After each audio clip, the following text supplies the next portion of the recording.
Hello friends, നമുക്കിന്ന് Sunday ആയിട്ടൊരു fish curry ഉണ്ടാക്കാം.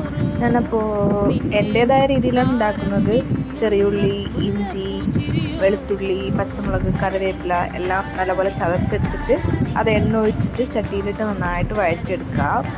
അത് നല്ലോണം നല്ല രീതിക്ക് ഇങ്ങനെ വഴണ്ട് വരുമ്പോൾ പിന്നെ ചെറുതായിട്ട് എണ്ണിച്ച് തക്കാളി ഉണ്ട്, തക്കാളി ആഡ് ചെയ്ത് കൊടുക്കുന്നുണ്ട്.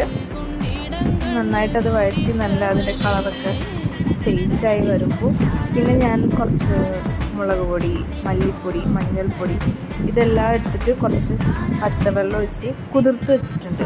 അതായത് നമ്മളത് പെട്ടെന്ന് ചൂടോടുകൂടി ചട്ടിയിലേക്ക് ഇടുമ്പോൾ അത് കരിഞ്ഞു പിടിക്കാതിരിക്കാൻ വേണ്ടിയിട്ടാണ് കുതിർത്ത് വെച്ചത്.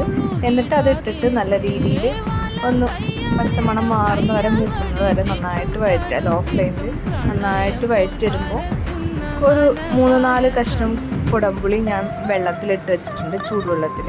അപ്പോൾ അതിൻ്റെ ആ വെള്ളവും ആ കുടംപുളിയും കൂടി അതിലേക്ക് ആഡ് ചെയ്തിട്ട് നന്നായിട്ട് മിക്സ് ചെയ്യാം. പിന്നെ നമ്മൾ ആവശ്യത്തിന് വെള്ളവും കൂടി ആഡ് ചെയ്ത് കൊടുക്കുക. നമുക്ക് എന്തോരം ചാറ് വേണം മീൻകറിക്ക് ആഡ് ചെയ്തിട്ട് നന്നായിട്ട് തിളച്ച് വരുമ്പോൾ കഴുകി വൃത്തിയാക്കി വെച്ചിരിക്കുന്ന മീനും കൂടി ആഡ് ചെയ്തിട്ടാണ് ഈ ഫിഷ് കറി റെഡിയാക്കുന്നത്. പിന്നെ സ്പെഷ്യലായിട്ട് കുറച്ച് ഫിഷും ഫ്രൈ ചെയ്യുന്നുണ്ട്.